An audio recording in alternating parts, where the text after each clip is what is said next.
Okay, Christine, you happy we start? Sounds great. Thanks, Clinton.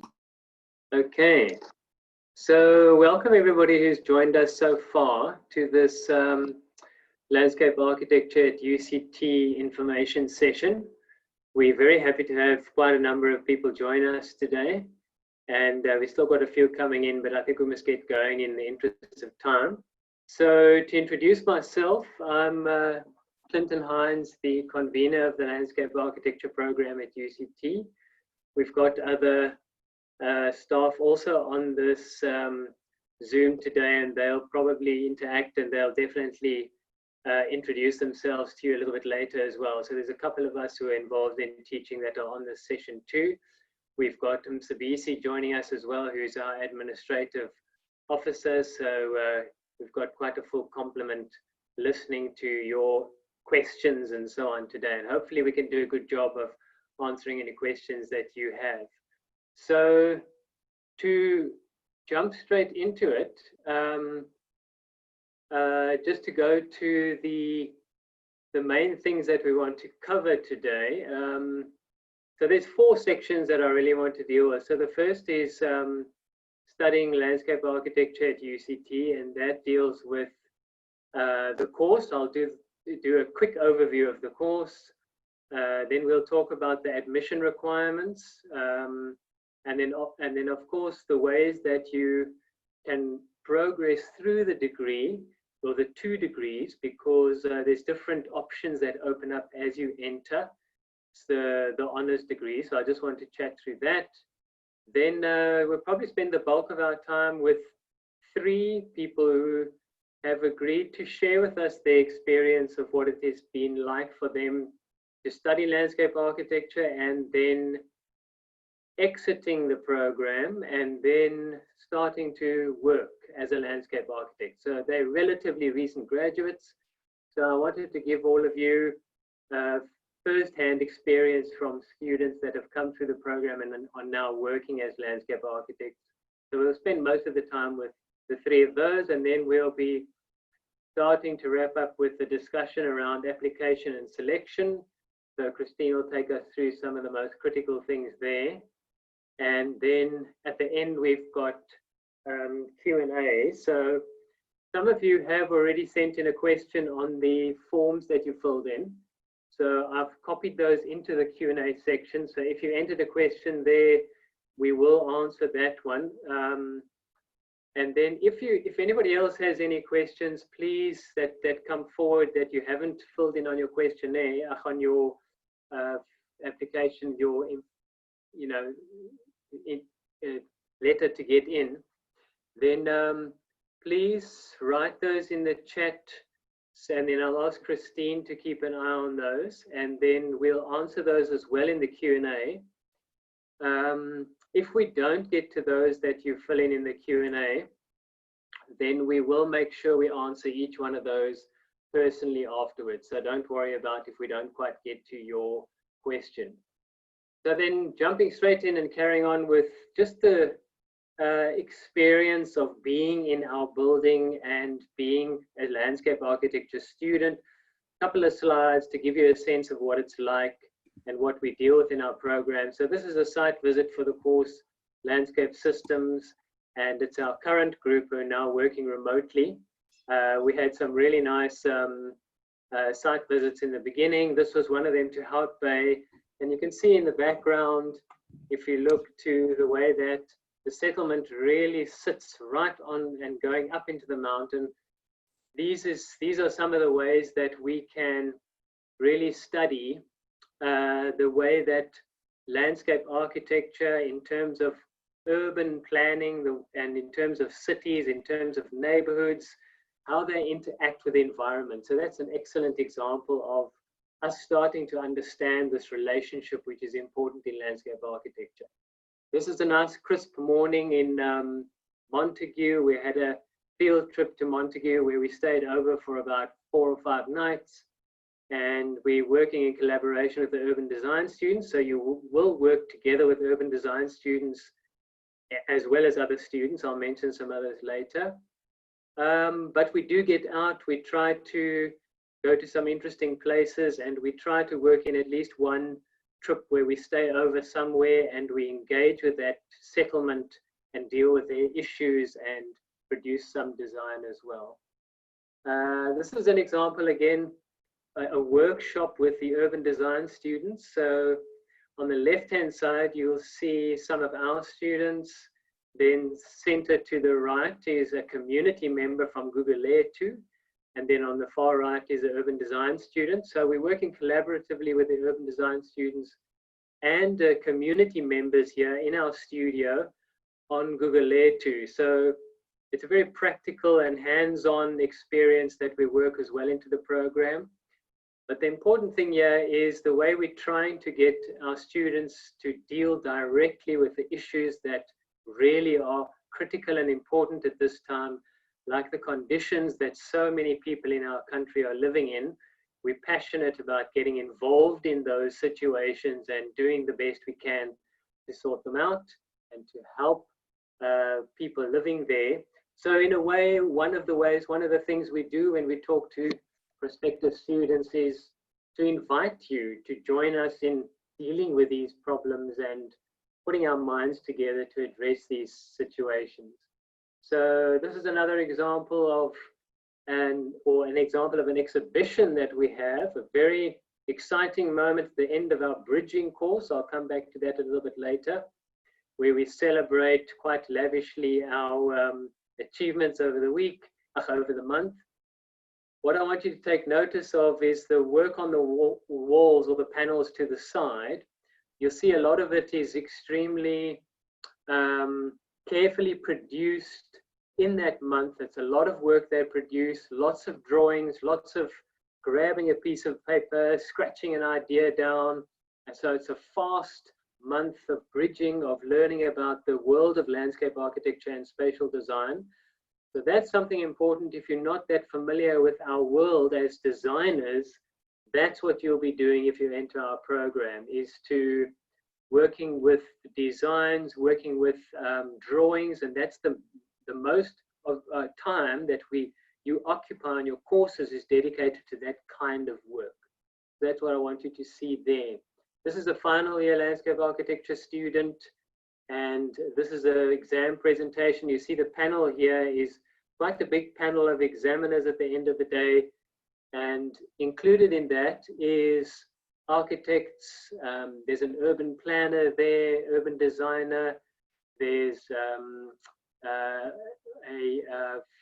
somebody from the University of Joburg as well, and so it's the world we work in, this world with designers and built environment designers. So we interact with planners, architects, other landscape architects, urban designers, and again you see on the walls those big drawings that are produced.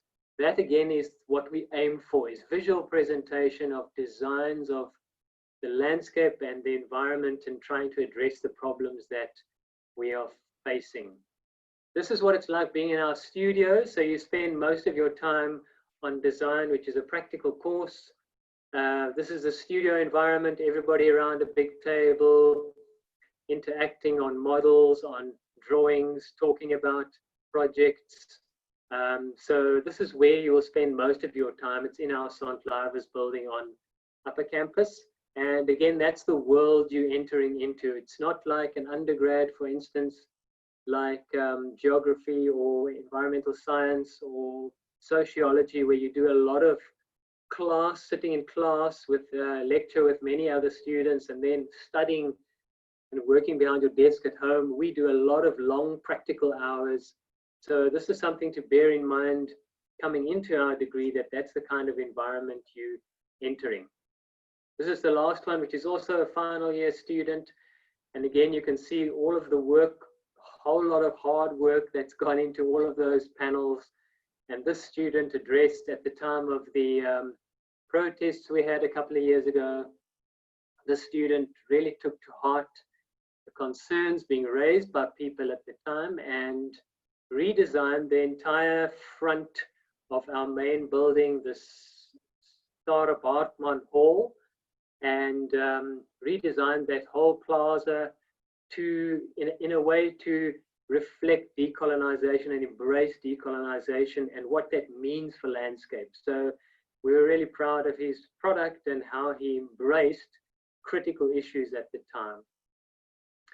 So that's just a quick snapshot of what our program looks like in terms of the life in the building, I call it. Going over to the degrees. So this is the degrees in our school, except for geomatics. I haven't included geomatics because we don't interact with them that directly. But in architecture and planning, on the left here, we've got our 2 degrees, our landscape architecture degrees, the honors level, NQF 8, and then the master's level, NQF 9. So those are each 1-year degrees. Those are our landscape architecture degrees. Just dropping down, and they're postgrad, of course, dropping down to undergrad. The only undergrad besides geomatics in our school is the architectural undergrad. Then on the honors level, we have planning and architecture, and we work together mostly with planning, not so much with architecture.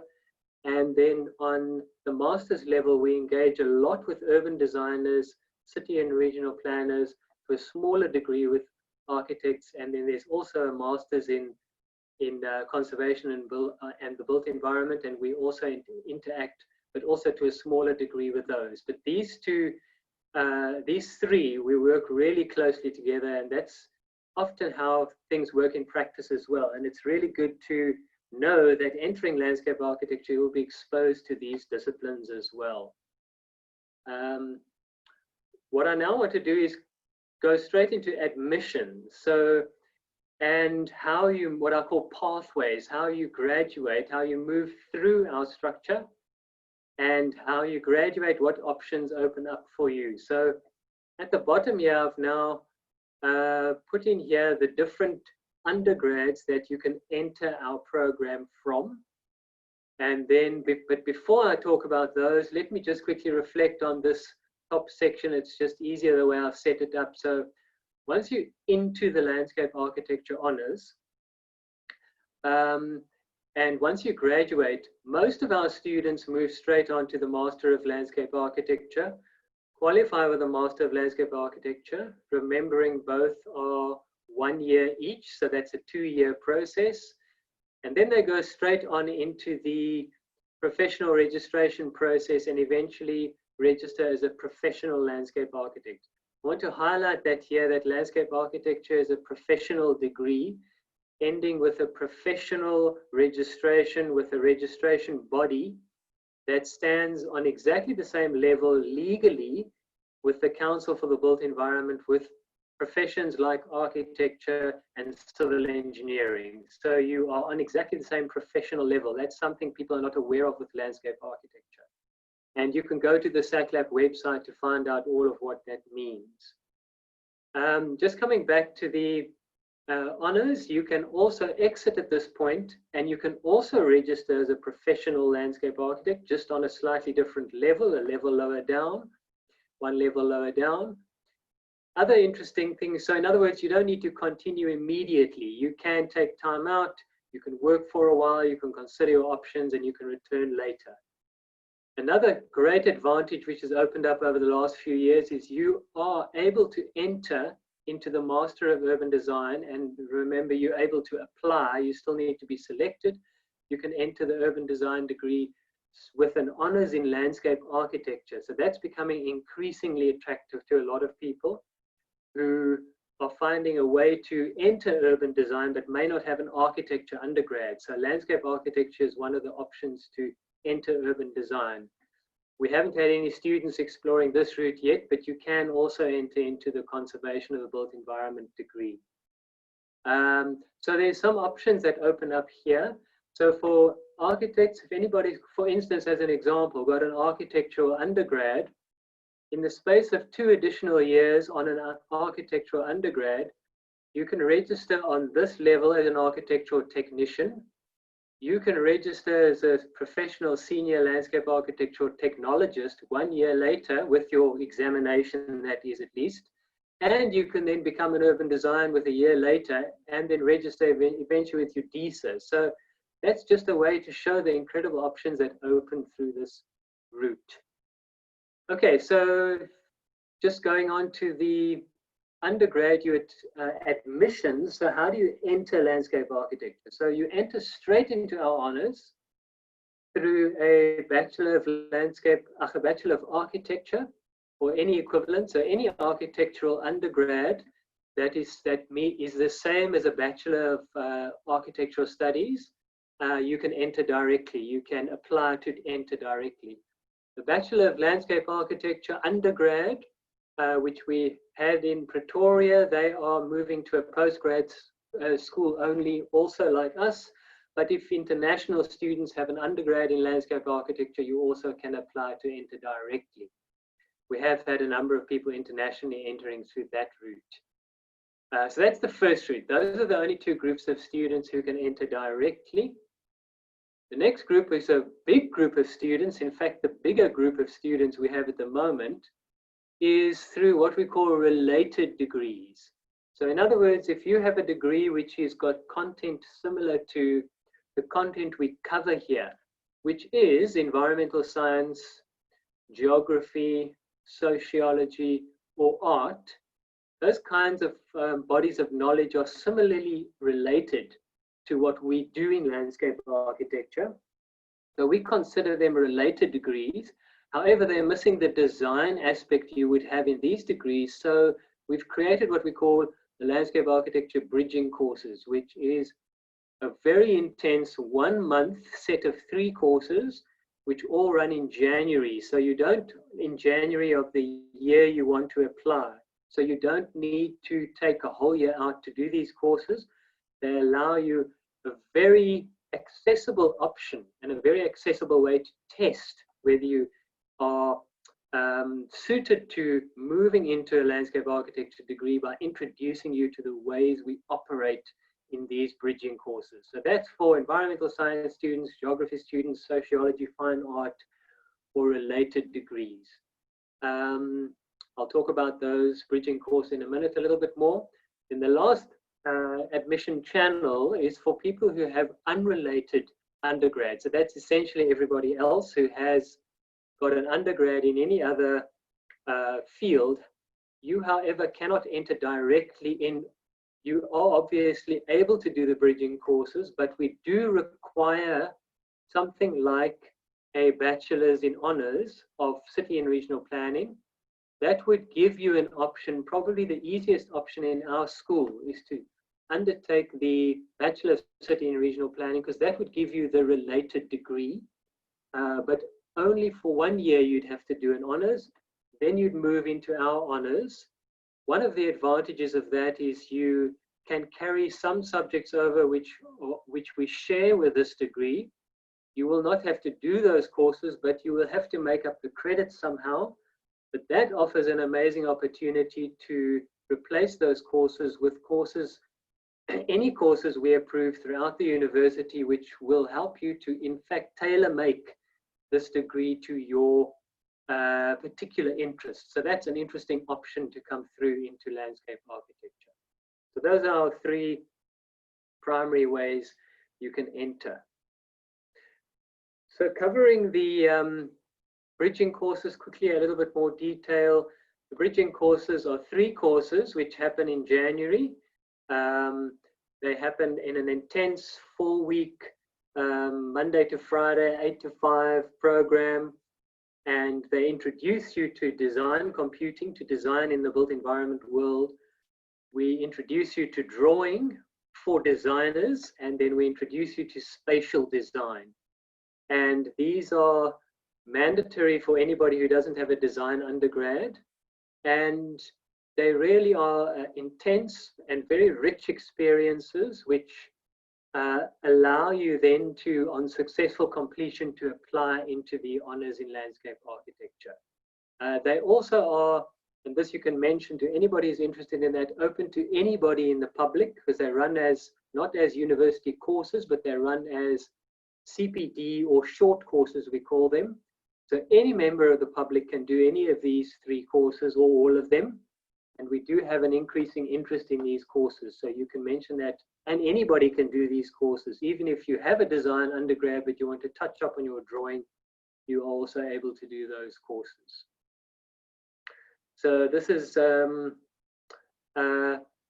just moving on into our the actual program. What I want to illustrate to you here is on the left-hand side, we have, it's a 2-year program in total. So that's the honors here on the left, and this is the masters here on the right.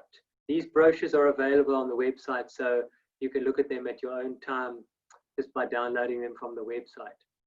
I don't want to go into the detail of the courses. You can see and read about them on the website. There's a document called course descriptions, which you can download. I only want to highlight what I've written here on the right-hand side, which is to help you understand what kind of things you will occupy your thinking with. What courses are you going to be doing, primary courses, when you enter landscape architecture? So design, of course, is our major. That's the major course you will do. It occupies the highest number of credits. That's what you'll keep yourself busy with.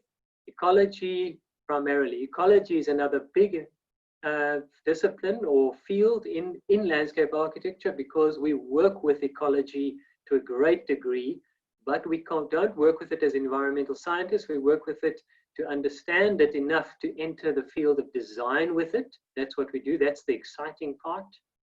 Obviously, we need to learn how to construct and build the landscapes we design. So construction is an important one. History and theory is very important too. We need to understand through the ages and currently the different kinds of thinking about landscape and landscape design, which feeds our ideas in landscape. And of course, we need to understand plants and plant material, because that's a huge component of landscape architecture. That's just a view into the major bodies of knowledge you'll be occupying your mind with. Okay, so that brings me to the end of just introducing the admission routes. And I know it's very quick, but all of that information is available on the website. And please jot down, remember, in the chat if you have any questions. We'll try and answer them at the end. So I want to hand over to these three folks. I see Fee's there. Fee looks like she's almost ready to just introduce you to landscape architecture from their perspective, which I think is probably one of the most important at the moment, is for you. Find out firsthand from somebody who's gone through the system what it's like and what it's like working as a landscape architect. So first, over to you, Fee.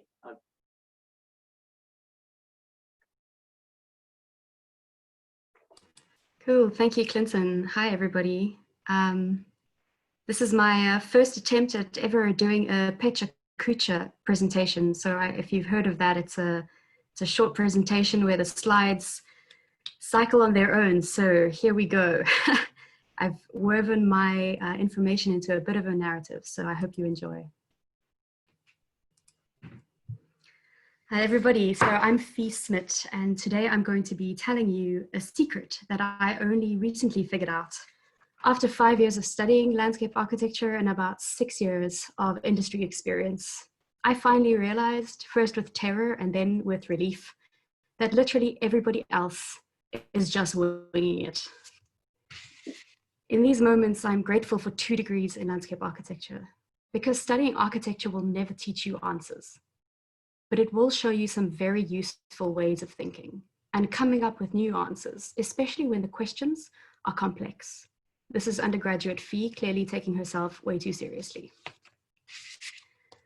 Bokende is the University of Pretoria's Saint-Lieve. I loved and hated my undergraduate there. I'm a hard worker, but design studio culture is simultaneously incredibly stimulating and satisfying, but also all-consuming. A constant call to higher order learning and thinking. It was good in the way that leg day is good.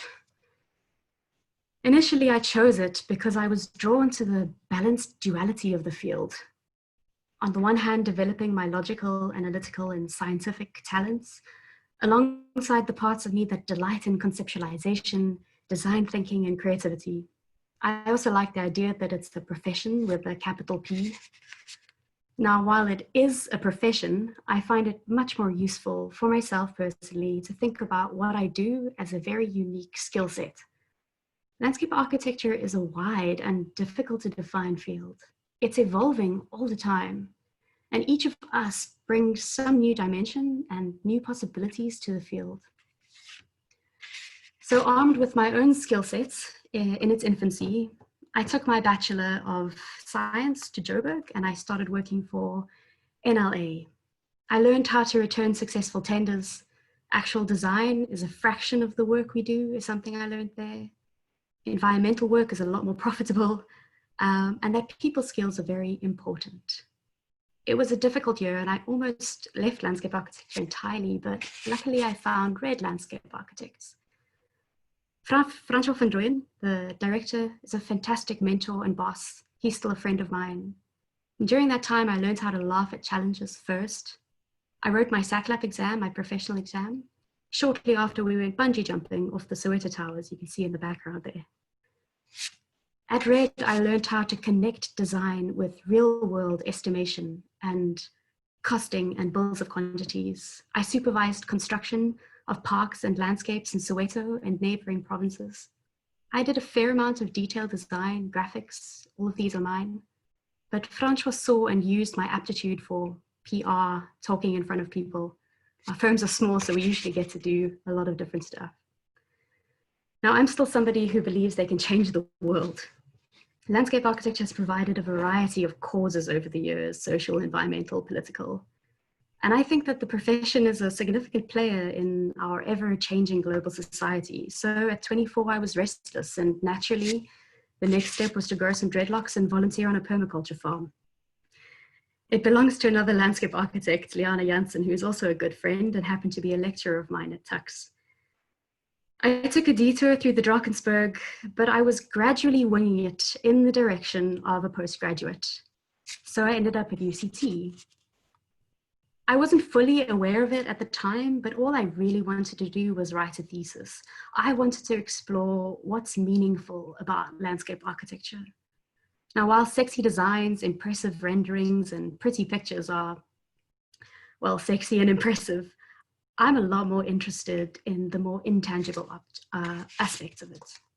Think about it this way. In studying ancient civilizations, anthropologists and cultural geographers, they often draw conclusions about what people believed, what they valued, how they organized themselves socially and economically by studying their public spaces, their ceremonial places, the way infrastructure and land management interact. And so if that's true, what does our built environment say about our society? And what if the inverse were true? What if the way we build and what we build has a direct influence on what we as a society believe, who and what we value, and how we organize socially, economically, and culturally? That's really, really powerful. And landscape architects can do that. So from 2016 to 2017, I hung my hammock up in Saint-Lieve, courtesy of selling my beloved Bucky and a City of Cape Town bursary. And masters really, really stretched me. Looking back, I made it harder for myself because I was back in the bad habit of thinking that I needed to have all the answers. I didn't. But masters taught me all kinds of new ways of answering them. I did get to write that thesis in the end. I called it Don't Go Alone. And it was one of 3 in the world at the time that connected gender and queer theory with landscape theory. I'm still really, really proud of it. But the city wasn't hiring in 2018 and theories weren't going to pay the bills. So cue Renee Maria Brett. She founded and directs Viridian Consulting Landscape Architects. And now Viridian is a fully virtual office working remotely from Cape Town, Somerset West, Joburg, Windhoek, and now Dublin. There are only like 4 of us. Renee really is a visionary and exceptional human. She was the one who revealed the secret to me. She showed me how little I knew about business in the landscape field, and then she taught me everything she knows. She let me make mistakes and inspired me to teach others what I learned. And Renee believes that every person in a team needs to be in their flow, doing what they're good at, for the company to run smoothly. And I flourished under her mentorship.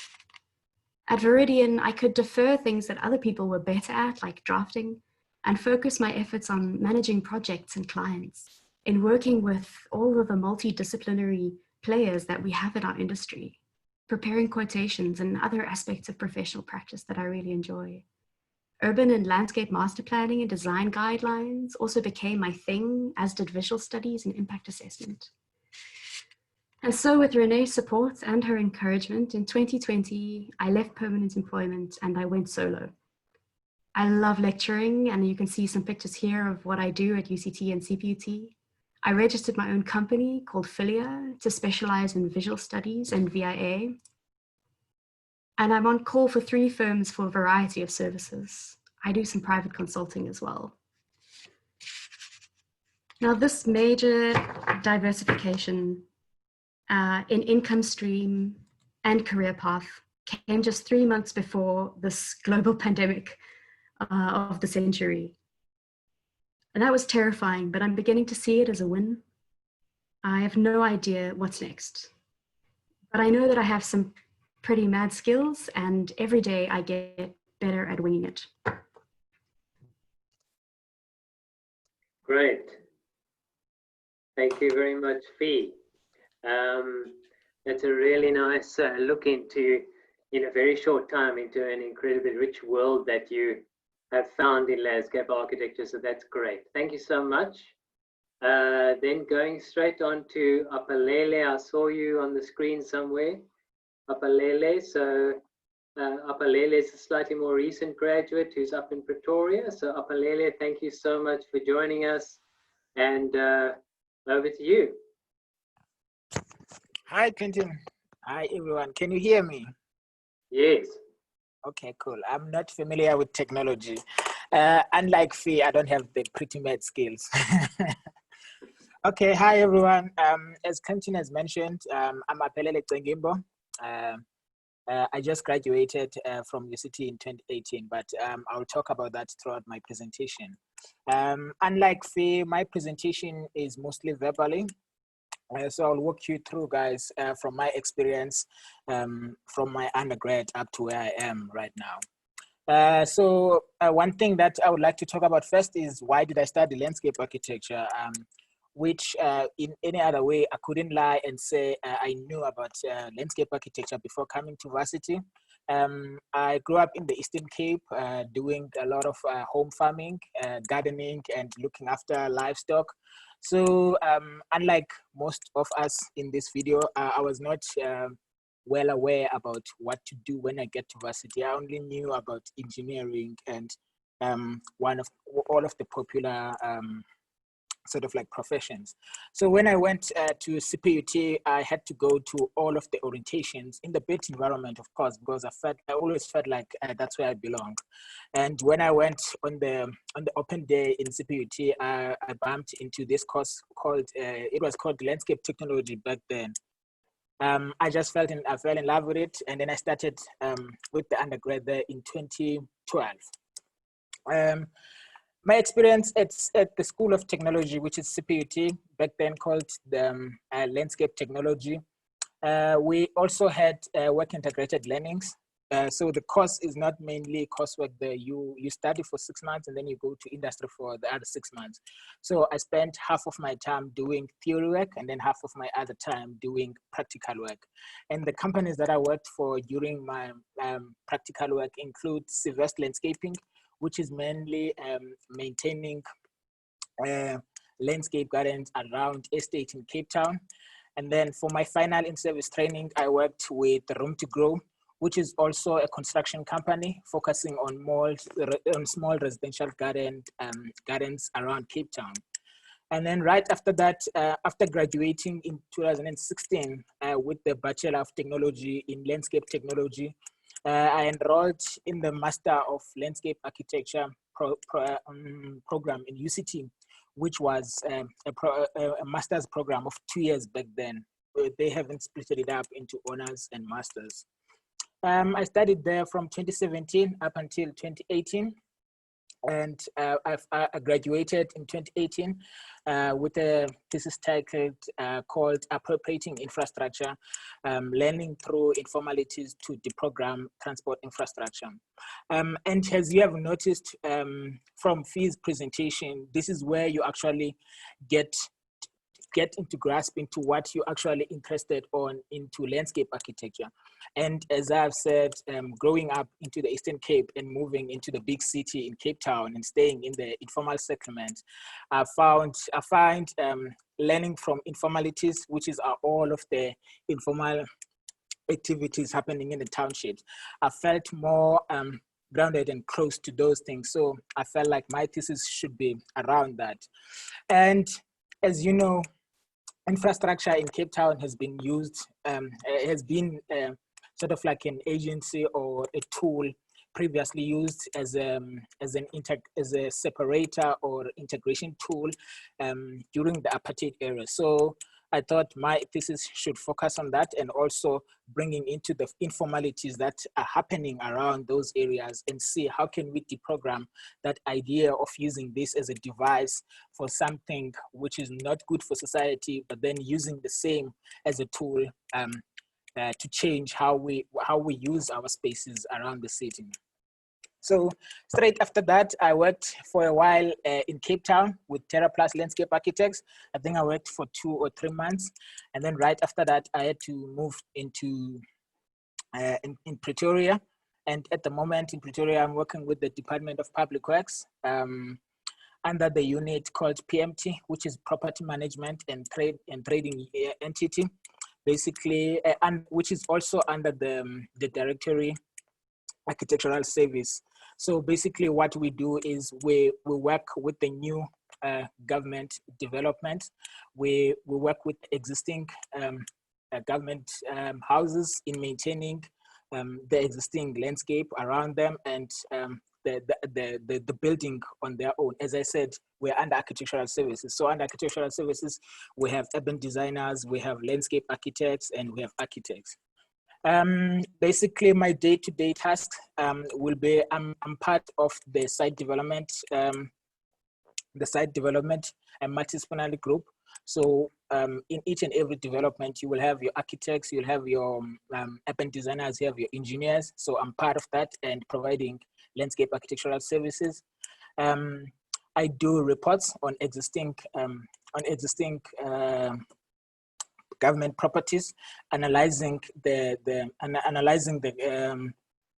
extent of existing landscape and how can we manage that to bring about better use of them. For example, we have Union Buildings, which is based in Pretoria, and we've had so many problems over the years whereby people want to use the space for events, and then we have to draft sort of like guidelines on how to apply what type of event can be held in those spaces, and in what measures we need to take to make sure that we keep the value, which is the heritage, and actually allow people to interact with the space, and also making profit for the state. Most of the things that makes the landscape architectural profession exciting for me, as I said, I always grew up doing farming, which is home gardening, and also looking after the livestock at home. So the whole idea of landscape architecture always resonates with me, and it is also one of the most multidisciplinary professions, which is in a negative way could be very challenging, because it also renders out the idea of what do we actually do to many professions, because we have a little bit of understanding in most of what is happening in the built environment. So it is very difficult to explain it to people in a room of specialties, what do we actually do, which is actually also great in a way, because you get to engage with people and actually educate them about this profession. What else? Oh, the other thing is that I know this is a say that most architects say a lot, which is the world is our playground. But in my mind, I feel like the landscape architectural professions, those are people who can actually say this, because we actually work with the land, and we form part of the integral part of it, in a way that we actually shape the landscape and make the interaction with the society much more better. I don't know if that makes sense. And one other thing before I go, I think Clinton has already mentioned that I think all of you guys have to go into the SACLAP website, which is our professional body. I think the website is saclap.org.za. And then most of the terminology that we were talking about here is all in the library. On the site, you will see there's a tab called the library, where you will find the Landscape Architectural Act. You will find the Landscape Architectural Code of Conduct, the ways of the routes that you need to follow to register as a landscape professional or a technician, and all of that. But the most important thing that I found very useful there is a core competency table that you will find, which actually explain each and every task that you are supposed to be able to complete as a professional landscape architect. So if you feel like pursuing this profession, I feel like you should familiarize yourself with the core competency, so that throughout your studies, you know, okay, if I'm studying this would enable me to be able to practice as this at the end of the day. Yeah, that's it for me. I hope that was useful. Yes, thank you very much, Apalele. I really appreciate that. Thank you so much for, again, a very different view into landscape architecture. And that's something that is, we accommodate people from various undergrads into a design discipline. And again, that ties into what Apalele said about multidisciplinary. So landscape architects, one of the few disciplines in the built environment that have a good understanding of various disciplines and helps to coordinate all of them. So thank you very much, Apalele. Really appreciate it. And then our last speaker to share their experience of being a landscape architect is Amy. Amy, you ready to go? Yes. Hello, everyone. I've been following the chat, and it's just really nice to see how diverse everyone is in this group. I'm just going to share my screen.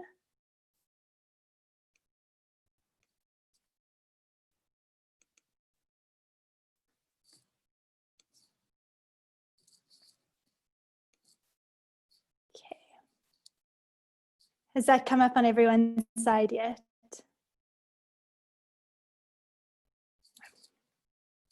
Yeah, it's just loading. It's nearly there.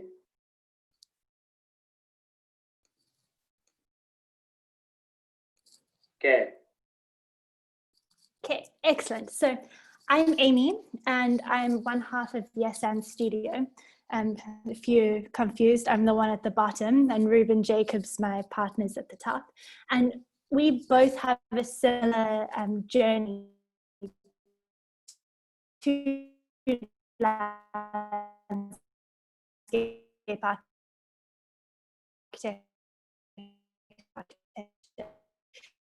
at UCT's architectural background, and then we did our master's in 2014. Our firm is small and experimental, and we really strive to solve problems within the built environment. And we did our firm on the same basis as we really decided to study landscape architecture, that we're in a world that is completely resource constrained. And we don't really have the opportunity or the option anymore to create spaces that just do one thing well.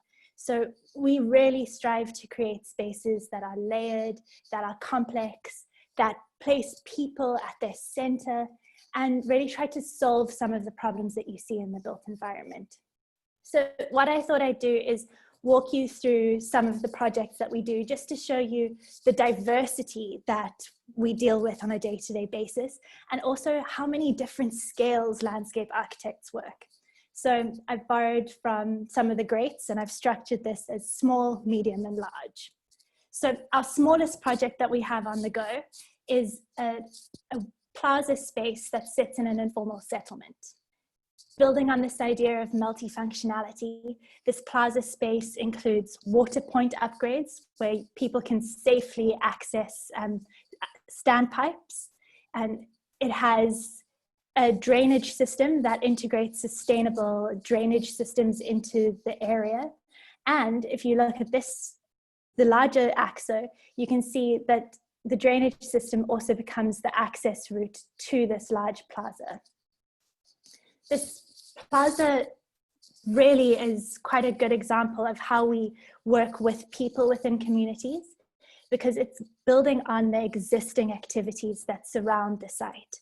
So we've partnered with people who live in the area, but also there's a creche, there's a pharmacy, and we're getting people's buy-in into the space.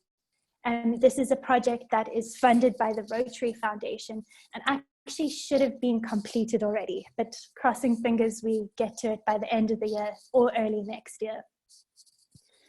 On the medium side of things, and starting to talk about our multidisciplinary approach, this is a project that we're doing very closely with urban designers and civil engineers.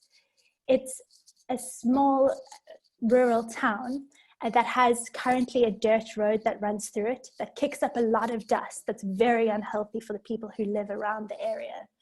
So we've been enlisted to create a tarred surface road, but also provide spaces that still keep the character, so our pedestrian facilities along this road.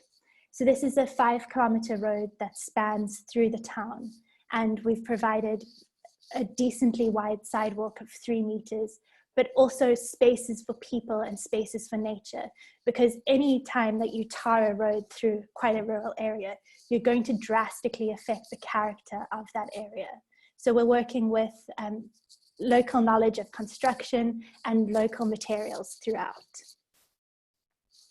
Finally, on the larger side of things, and on a very large multidisciplinary team, we're working on a strategic recreational framework for the city of Cape Town.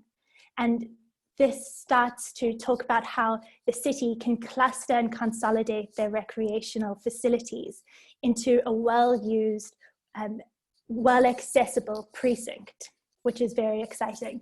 And on this project, we're part of a team that involves urban designers, other landscape architects, transport engineers, planners, architects, public participation specialists. So we're really just an input into a much larger vision. Cool. And I know there's a Q&A component to this session now, but if you have any questions, you can contact me personally. So this is my email address right here. Great, thank you very much, Amy. Again, another very different approach and very clear what somebody's doing as a landscape architect in practice. So that's fabulous. Thanks very much, you guys, for sharing that. I'm aware we only have about 10 minutes or so left. So 3 things I hope you can take away from that, which I think are quite clear.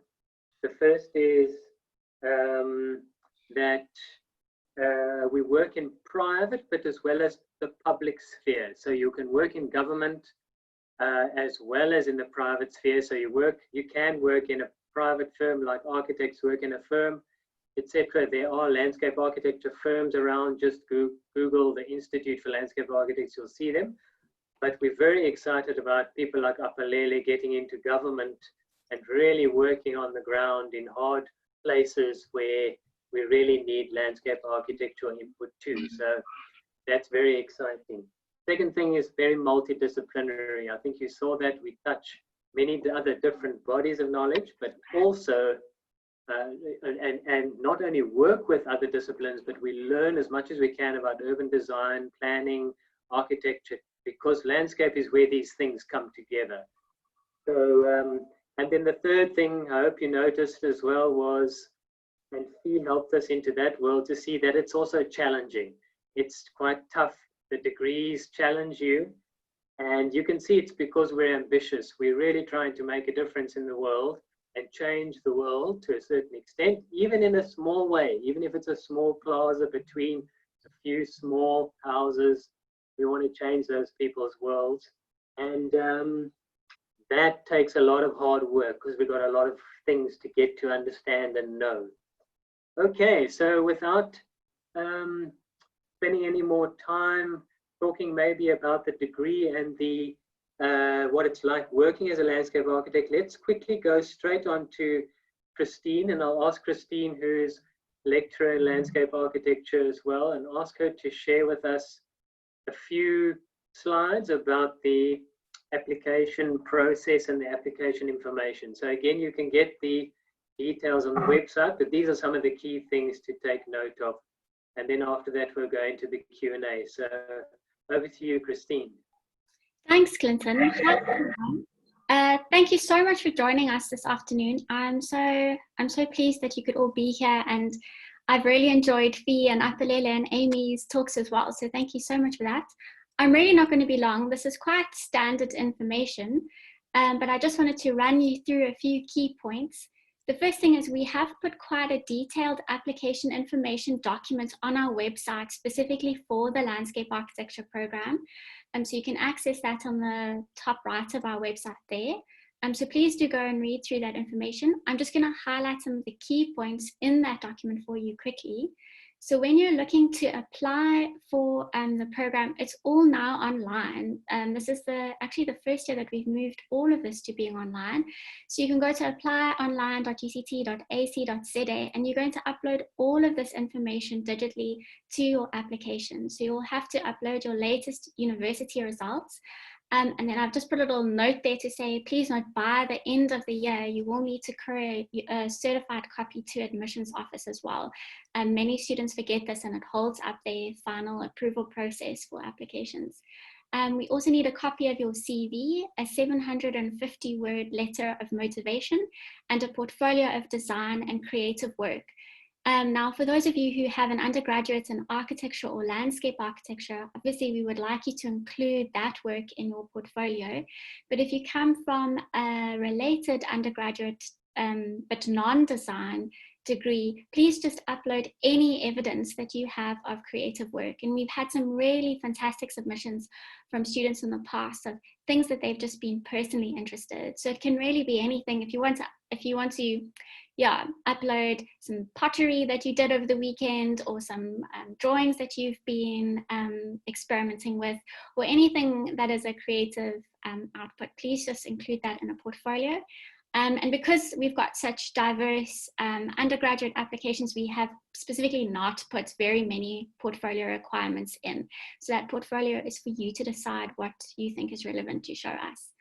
And then the last thing I just want to highlight is our deadlines for applications. International applicants must please get their applications in by the 31st of August this year. And South African applicants must please submit theirs by the 30th of September. I just want to remind the international applicants that there is quite a long administrative process with processing applications, and if you are successful, applying for visas and IAPO clearance takes quite a long time. So we want to make sure all of that happens before registration starts in 2021. So don't leave things for the last minute. I'm going to stop sharing for now because I think we must hand over to Clinton for some questions. Thank you. Great. Thanks very much, Christine. And again, if you've got any questions, maybe we'll have some time afterwards, or at least just pop them into the Q&A at the end, into the chat. Okay, so these are just to wrap up our last 5 minutes. These are some of the questions we had coming in before we started. So I'll go through these and then I'll try and get to a few in the chat, which I think are quite interesting.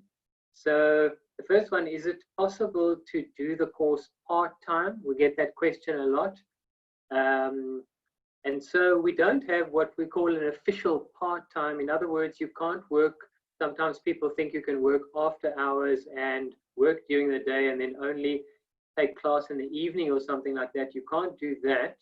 We have what we call an extended option. So in other words, you can do your honours degree over 2 years, and that allows you to work technically for half of your week, and the other half of your week you spend on your university work. So that's where we do accommodate people who are working who would like something like a part-time option. So you essentially split your honours degree over 2 years. It does take you 2 years to complete, but that's the only way some people manage to do it. So that is possible. We do also allow people to consider that for the masters, although the second semester of masters is so few courses. It's very busy, but it's got fewer courses. So few people do that, but it is technically available for the masters as well.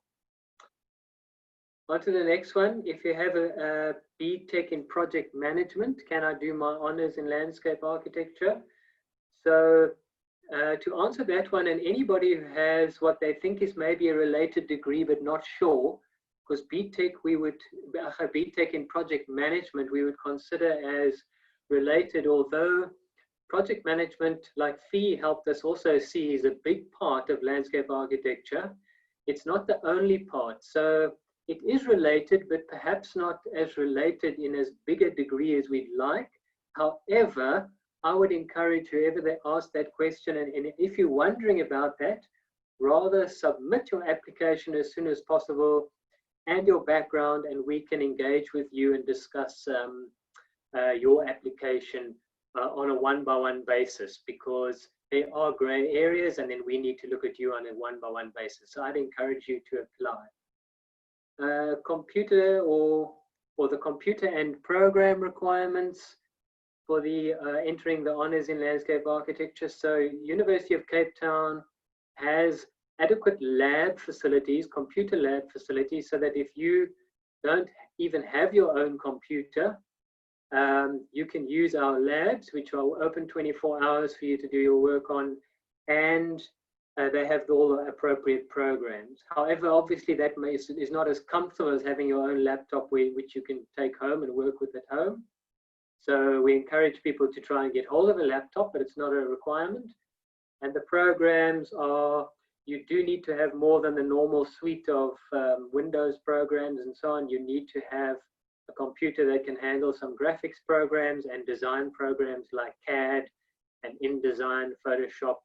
So those are the requirements. We can give you a more detailed answer if you'd like. Just pop us an email. COVID-19, the big question. And a very quick answer to that one is, obviously we're not really aware of what's going to be coming in the future. However, what I can definitely tell you is the brief time that we've spent teaching students remotely is that we've learned that it is possible to actually progress through our material. It's quite challenging, it's different circumstances, but it's actually possible to continue even though we don't have face-to-face contact. We're working hard to try and get some face-to-face contact back into our studios. But I think anybody who's wondering how it's going to affect us is, worst case scenario is if we're not allowed to meet, like we currently aren't really allowed to meet at all face-to-face, we actually can continue. So if you're wondering about that for next year, and if the virus will still be around at the beginning of next year to a significant degree, we will probably continue as normal online and then hopefully move to face-to-face quite soon after that. So it's possible to continue. International students, it would mean the same thing. You would just be able to engage with us remotely if you can't be here. However, please take note, obviously the government may have restrictions on travel. So when you need to come back and enter the studio and continue face-to-face, you would have to do that. And please remember, you can't complete the degree remotely. So if there's face-to-face is open again and access to campus is available again, you will then have to come to the campus. You won't be able to complete your degree as a remote online degree. That's an important thing to note. My background in environmental science, will that be valuable in terms of finding a job? And of course it will be, because some firms, like Fee said, one of the most lucrative streams in a landscape firm is the environmental work. And how it usually works is the environmentalists in the firm bring in the money and then the designers play with that money. That's how it works. So, but yes, you will be very much in demand in that way. Is there an international demand for landscape architects? The way I can answer that is that we've had a good number of our students, I would say probably 10%, that have gone overseas, maybe even more. And I have the ones that I've kept contact with and have all found work. They all are working overseas. So it is possible. A lot of them come back eventually, like a lot of people do. but I still have yet to find out of people who've gone overseas without a degree and have really battled to find a degree, to find a work as a landscape architect there. Obviously, work in the construction field comes and goes with the times, so that may be an effect. However, we've got lots of people who are working overseas. Okay, so those are the questions that I have. Maybe if I can quickly go to the chat and deal with one or two there. Christine, have you picked up something that might be important? There was one from David. Can I read it to you? Yes, Unless, sure. David, you're here and you want to ask the question yourself. Okay, I'll just read it. He asked, how often do you find that students combine a landscape degree with a BAS postgrad degree?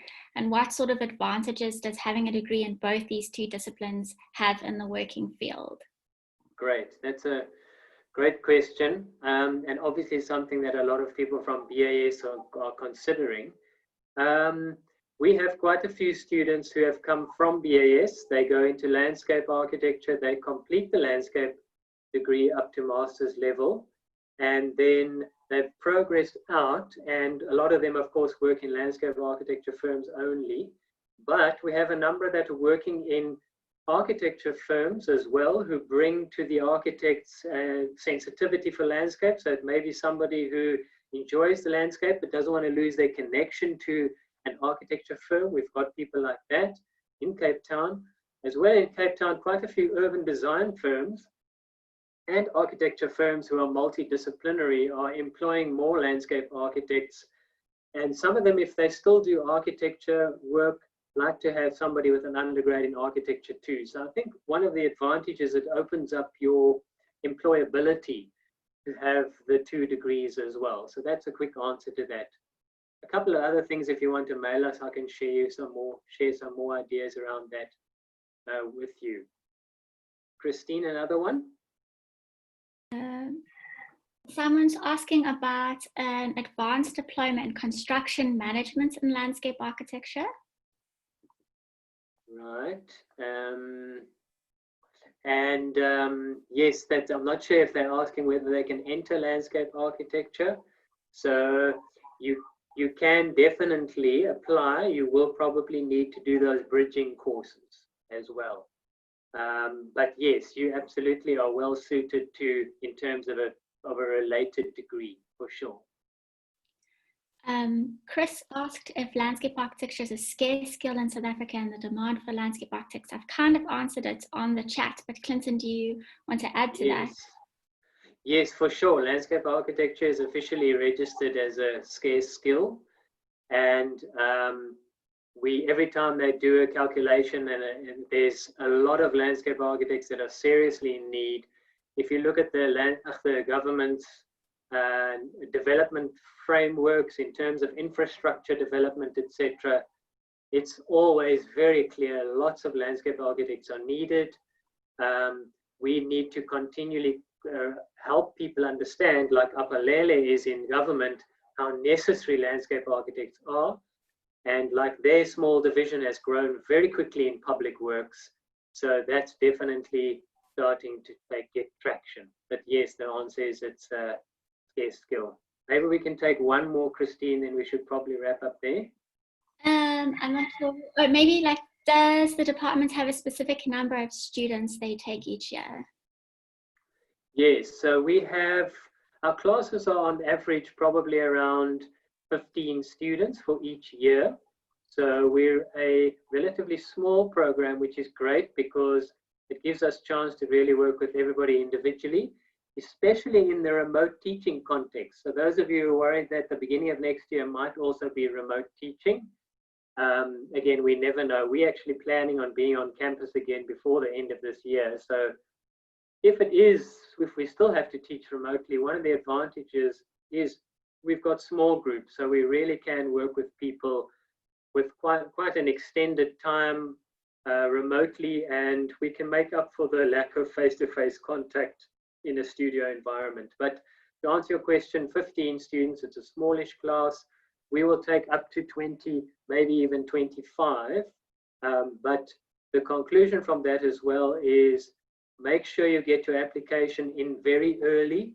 The earlier your application is in, the better chance you have of getting a spot eventually. So that's an important conclusion from that. Okay, I think we must wrap up the session. Sorry, I've gone over almost 10 minutes, but thank you very much, everybody, for joining us. Really appreciate it. It was extremely rich and short and valuable time to give you a look into landscape architecture. We will be doing another information seminar, which will be covering a slightly different focus in next quarter sometime. So keep an eye on Instagram and Facebook and so on. And we will also probably interview and have some people that we have presenting as well, but maybe from a slightly different angle. We'll talk more about the portfolio and the application requirements at that time. So don't think you've heard that, because we'll focus it a bit differently. So please remember about that and join us for that session. Otherwise, thank you so much, Fee, Apalele, and Amy, for sharing your world with us. Thank you so much for that. And thank you, Christine, for helping us as well, and for sharing the application information. And so anybody who we haven't got to in the chat, please remember we will email you in the next couple of days with an answer. And please keep engaging with us on Instagram and Facebook, and email us anytime if you've got any other questions. So otherwise, thank you very much to everybody, and stay safe. Thanks very much. Bye-bye.